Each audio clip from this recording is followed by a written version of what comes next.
जिस तरह धूप और छांव आते हैं, ठीक उसी तरह हमारे जीवन में दुख और सुख आते रहते हैं। हमें लगता है हमारे जीवन में हजारों दुख हैं, लेकिन अगर वास्तविकता में देखा जाए, आंखें खोलकर देखा जाए, तो जीवन में सिर्फ एक ही दुख होता है। लेकिन वो दुख है क्या? आज हम इस कहानी के माध्यम से समझेंगे कि जीवन का एकमात्र दुख क्या है और उसका समाधान क्या है। तो अपने दुख का निवारण करने के लिए इस कहानी को आखिर तक जरूर सुनें। एक गांव में एक महेश नाम का आदमी रहता था। वो अपने जीवन से बहुत निराश था। उसकी निराशा का कारण यह था कि वह अभी तक कुछ भी नहीं करता था। उसके घर वाले उसे दूसरों का उदाहरण देकर ताने मारते थे और कहते थे कि वो सब तो कामयाब हो गए और तू यहीं का यहीं रह गया। जब भी वो कहीं बाहर जाता तो लोग उससे पूछते कि तुम क्या कर रहे हो अभी, और उसे ये बताने में बहुत शर्म महसूस होती कि वो अभी कुछ नहीं कर रहा, सिर्फ कुछ करने की कोशिश कर रहा है।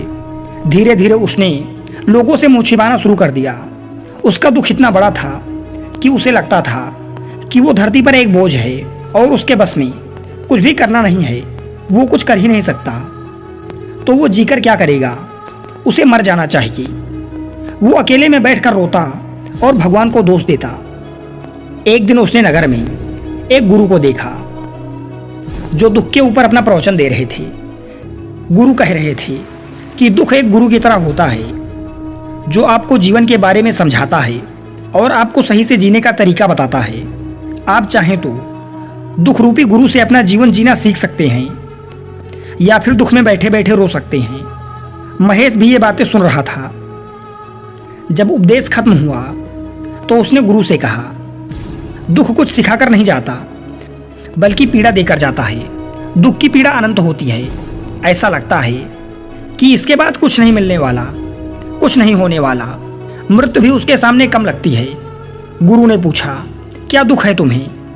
महेश ने अपनी सारी परेशानी बताई और कहा कि मेरे दुख का आपके पास कोई समाधान नहीं है। गुरु ने मुस्कुराकर कहा कि जब तुम्हारे जीवन में असली दुख आए तभी मेरे पास आना, मैं उसका समाधान अवश्य करूंगा। यह कहकर गुरु वहां से चली गई। महेश ने सोचा, क्या मेरा दुख असली नहीं है? क्या ये जो दुख मैं अभी झेल रहा हूं ये दुख नहीं है? कोई भी मेरे दिल का दर्द नहीं समझता। जब हमारे घर वाले नहीं समझते तो गुरु क्या समझेंगे?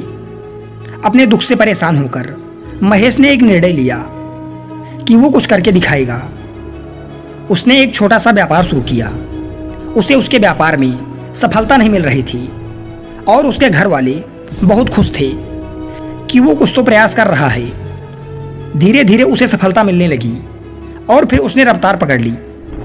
2 सालों के भीतर ही वो एक बड़ा व्यापारी बन गया। अब उसके आसपास काफ़ी लोग थे जो उसे पसंद करते थे, जो उसकी चिंता करते थे, जो उसके कार्य की सराहना करते थे, प्रशंसा करते थे। उसके माता पिता भी बेटे की प्रशंसा करते नहीं थकते थे। उसके मित्रों की संख्या दिन प्रतिदिन बढ़ती जा रही थी। वो बहुत खुश था। फिर उसके कुछ दोस्तों ने उसे सलाह दी कि उसे अपना व्यापार अब और बड़ा करना चाहिए। जब वो बड़ा व्यापारी बनकर इतना खुश है तो सोचो, तुम इस नगर के, इस राज्य के सबसे बड़े व्यापारी हो जाओगे तो कितना सुख होगा तुम्हारे जीवन में। कितने लोग तुमसे जुड़ेंगे, कितना तुम्हारा यश फैलेगा। स्वयं राजा भी तुम्हारी तारीफ करेंगे और जरूरत पड़ने पर तुमसे ही धन उधार लेंगे। ये बात महेश के मन में बैठ गई। अब वो और ज़्यादा मेहनत करने लगा, लेकिन ये सब कुछ उसे बहुत जल्दी चाहिए था। ज़्यादा समय इसमें वो बर्बाद नहीं करना चाहता था। इसीलिए उसने कुछ ऐसे काम किए जो उचित नहीं थे। उसने बहुत बड़ी मात्रा में धन उधार ले लिया और वो यहीं पर नहीं रुका। ज़्यादा मुनाफा कमाने के चक्कर में उसने अपने माल की गुणवत्ता खराब कर दी। उसके मित्र उसे जैसा कहते थे वो वैसा ही करता रहा। दूसरे व्यापारियों के खिलाफ षड्यंत्र रचने उसने शुरू कर दी। अब उसके जीवन का सुकून कहीं चला गया था। उसे अब रातों में नींद नहीं आती थी। वो हमेशा कुछ उधेड़ बुन में लगा रहता था। सुख साधन की सारी वस्तुएं होने के बाद भी उसे किसी चीज से सुख नहीं मिल रहा था। एक दिन महेश अपने रथ में बैठकर अपने मार्ग से जा रहा था। रास्ते में उसने उसी गुरु का आश्रम देखा। वो गुरु के पास पहुंचा और कहा, गुरुदेव, आपने कहा था जब असली दुख हो तो ही मेरे पास आना। मेरे जीवन में बहुत दुख है, मैं रातों को सो भी नहीं पाता हूं। महेश गुरु को अपनी सारी बात बताता है। गुरु ने कहा कि जब तुम पहली बार मिले थे तब भी तुम किसी दुख में थे। उस दुख से तुमने क्या सीखा? महेश ने कहा, मैंने सीखा केवल सोचने मात्र से कुछ नहीं होता। अपनी सोच को साकार करने के लिए कर्म करना पड़ता है और केवल कर्म करने से कुछ नहीं होता। कर्म को अंतिम पड़ाव तक ले जाना आवश्यक होता है। चाहे रास्ते में कितनी भी बाधाएं आए, कितनी भी निराशा आए, चाहे ऐसा क्यों ना लगे कि अब कुछ नहीं होगा, तब भी ये मानकर कि जो कार्य मैं कर रहा हूं मैं इसमें सफल होकर ही रहूंगा, कार्य आरंभ करना चाहिए। लोग केवल सफल आदमी को ही महत्व देते हैं, बाकी कोई चाहे कितना भी अच्छा क्यों ना हो, इस दुनिया के लिए वो बोझ ही कहलाता है। गुरु मुस्कुराए और कहा, जब तुम्हारे जीवन में असली दुख आए तब मेरे पास आना, मैं उसका समाधान अवश्य करूंगा। महेश फिर से आश्चर्यचकित हो गया कि यह दुख क्या असली दुख नहीं है, असली और होता क्या है। लेकिन उसने कुछ नहीं बोला। महेश ने गुरु को एक घड़ा भेंट किया जो सोने के सिक्कों से भरा था। घड़े को देखकर गुरु ने कहा कि इस घड़े को वहां पेड़ के नीचे गड्ढा खोदकर दबा दो, ये मेरे किसी काम का नहीं है। महेश ने ऐसा ही किया और वो वहां से चला गया। धीरे धीरे महेश को व्यापार में घाटा होने लगा। उसकी धन संपदा धीरे धीरे घटने लगी और एक समय ऐसा आया जब उसके ऊपर बहुत कर्जा हो गया था।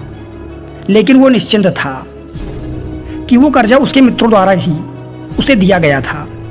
वो सोचता था कि उसके मित्र उसके बुरे समय में उसका साथ देंगे, पर ऐसा कुछ नहीं हुआ। सबसे पहले उसके मित्रों ने ही अपना उधार धन उससे मांगना शुरू कर दिया। ना देने पर जान से मारने की धमकी तक दी। उसके शुभचिंतक, उसके चाहने वाले सब उससे दूर हो गए। उसके पिता उसकी गलतियों को उससे मनवाने लगा। उसकी सारी संपत्ति नीलाम हो गई। उसके पास कुछ नहीं बचा। वो सड़क पर आ गया। उसने अपने पिता से सहायता मांगी। पिता ने कहा कि मेरे पास तो ये थोड़ी सी संपत्ति है, अगर मैं ये तुम्हें दे दूं तो मैं तुम्हारी माँ को कहाँ रखूँगा। हमारा सहारा यही संपत्ति है बेटा। उसके जीवन में बहुत गहरा दुख था। उसके आसपास कोई भी ऐसा नहीं था जो उसे संभाल सके। इस धोखे की वजह से वो टूट गया था। लगता था कि उसके जीने का कोई मतलब नहीं है, मृत्यु ही एकमात्र सहारा है। वो मरने के लिए एक नदी की तरफ जा ही रहा था। तभी रास्ते में उसे याद आया कि गुरु ने कहा था कि जब उसके जीवन में असली दुख आए तो वो उसके पास आए और वो उसके दुख का समाधान कर देंगे। महेश गुरु के पास गया और उसने गुरु को सारी बात बताई और कहा कि मेरे दुख का समाधान कीजिए। गुरु ने कहा कि जब तुम्हारे जीवन में असली दुख आए तभी मेरे पास आना, मैं उसका समाधान अवश्य कर दूंगा। महेश ने कहा कि असली दुख क्या होता है? ये असली दुख गुरुदेव, क्या अब मेरे जीवन में जो घट रहा है वो दुख नहीं है? गुरु ने कहा कि पहले ये बताओ तुमने अपने इस दुख से क्या सीखा है? महेश ने कहा, जो लोग तुम्हारी तरक्की के पीछे पीछे तुम्हारे साथ आए हैं वो तुम्हें धोखा देंगे, क्योंकि तुम्हारे बुरे समय में वो तुम्हारा साथ नहीं देंगे बल्कि तुम्हारा फायदा उठाएंगे। भरोसा केवल उन्हीं लोगों पर करना चाहिए जो तुम्हारे बुरे समय में, असफलता के समय में तुम्हारे साथ खड़े रहे हों। और ऐसे लोग बहुत कम ही देखने को मिलते हैं। जिन्हें मिलते हैं उन्हें हमेशा उनकी कद्र करनी चाहिए। कभी किसी के खिलाफ षड्यंत्र नहीं करना चाहिए। ईमानदारी और धैर्य के साथ काम करना चाहिए, लालच नहीं करना चाहिए। गुरु ने पेड़ के नीचे गड्ढा खोदकर घड़ा निकाला जिसमें सोने के सिक्के भरे थे और वो घड़ा महेश को दे दिया और कहा कि जब असली दुख आए तभी मेरे पास आना। महेश को घड़े से थोड़ी उम्मीद मिली। उसने गुरु को प्रणाम किया, धन्यवाद किया और वो घड़ा लेकर चला गया। उस धन से उसने दोबारा व्यापार शुरू किया और वो अब छोटा सा व्यापारी बनकर भी खुश था और ईमानदारी से काम करते करते वो फिर से एक बड़ा व्यापारी बन गया। हालांकि इसमें उसे कुछ समय लगा, लेकिन अब वो खुश था। उसका जीवन खुशियों से भरा था। लेकिन आप कितने ही अच्छे हैं, कितना ही अच्छा काम करते हैं, दान करते हैं, पुण्य करते हैं, लोगों की मदद करते हैं, लेकिन जीवन में दुख सबके आता है। तो महेश के जीवन में भी फिर से दुख आया। उसके माता पिता की मृत्यु हो गई। वो दोनों ही एक दिन स्वर्ग सिधार गए। महेश अपने माता पिता से बहुत प्रेम करता था, इसीलिए उसे बहुत गहरा आघात हुआ। वो उन्हें शमशान ले गया, वहाँ पर उनकी अंतिम क्रियाएं की। महेश ने जब उन्हें चिता में जलते हुए देखा तो उसका मन बेचैन हो उठा। उसके मन में हजारों सवाल उमड़े। वो घर वापस आया तो उसने अपने माता पिता की संपत्ति को देखा, जिसके लिए वो हमेशा लड़ते रहते थे। आज वो लावारिस की तरह पड़ी थी। उसकी देखरेख करने वाला, उसे देखने वाला कोई नहीं था। उसके पिता ने जो भी इकट्ठा किया था सब यहीं पर रह गया था।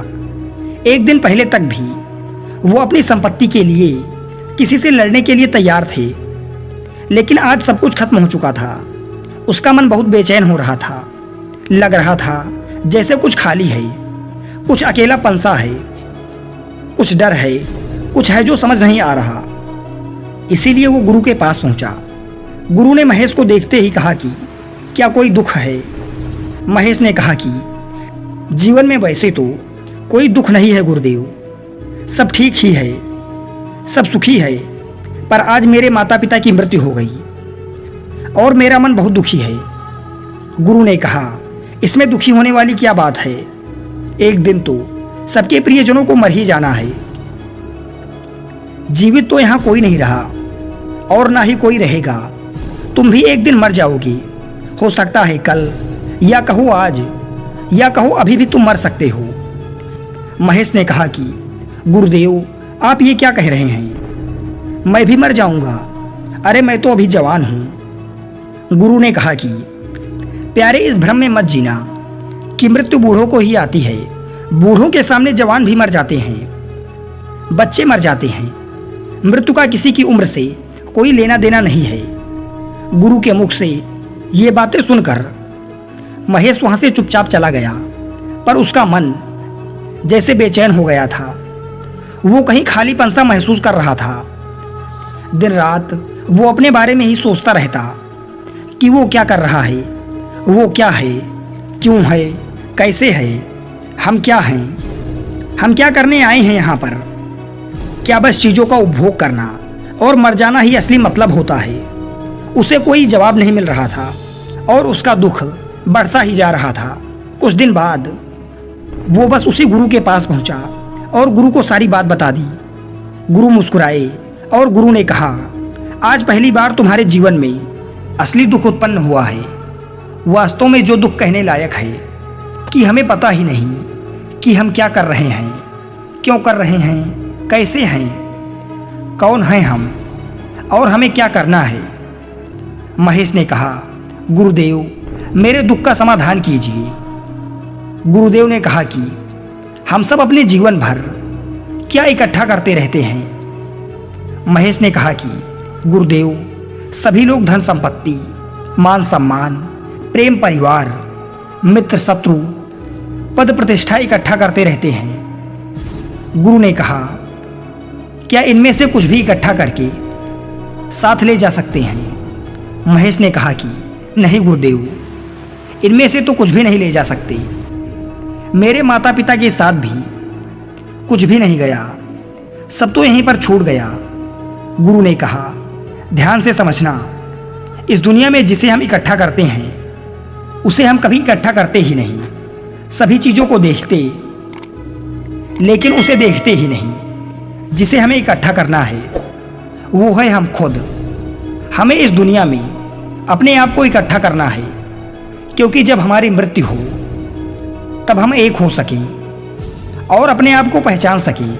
हम बटे हुए हैं प्रेम में, नफरत में, क्रोध में, क्रूरता में, धन में, संपत्ति में, पद में, प्रतिष्ठा में, सम्मान में, पहचान में, कर्म में, जाति में, दूसरों को लूटने में और अपने आप को लुटाने में और ऐसे ही हजारों लाखों वासनाओं में हम बटे हुए हैं। हम टुकड़ों में जीवन जी रहे हैं। हमारी चेतना कभी भी एक नहीं हो पाती। हमारी ऊर्जा शक्ति बिखर गई है। इसीलिए हमारे पास इतना भी समय नहीं है या इतनी भी शक्ति नहीं है कि हम मुड़कर अपनी ओर देख सकें। वास्तव में लोग जीवन भर जिन्हें दुख दुख कहकर चिल्लाते रहते हैं, वो उनका समाधान खोजते रहते हैं। उन्हें उनका समाधान कभी मिलेगा ही नहीं, क्योंकि जिन्हें वो दुख कहते हैं वो दुख है ही नहीं। इसीलिए उन्हें समाधान नहीं मिलता।